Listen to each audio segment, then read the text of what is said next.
here at a job today in Chippendale for a customer. Who are you with? Internode. They're with the Internode. Basically, they've been having some slow internet speeds. They've been on to Internode. Internode sent out a technician. As you can see, there's a card here. He was here just recently. I can get focused on that. But basically, the tech came to this little MDF here, and he run some sort of test and then basically said to the customer, everything's working fine to this point. It's an internal problem. You need to get a technician to come out and take a look. So we've come out today to work out what's going on.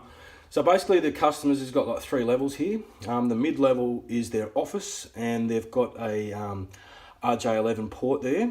Now I did my first test from there and I was getting about 3.6 megabits a second.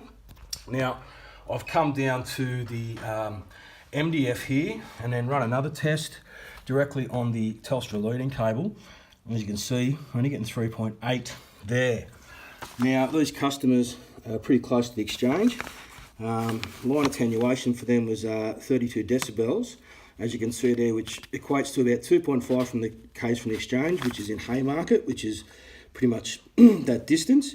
So they should be getting roughly about 13 megabits a second to this point here, but they're not getting it. Now I've also run a test on the internal cables. As you can see, I've got those connected up there going back into the rest of the network, and I put it into mega ohms here. There is no fluctuation between A and B or on the kilo ohms either. So the internal cables are testing fine.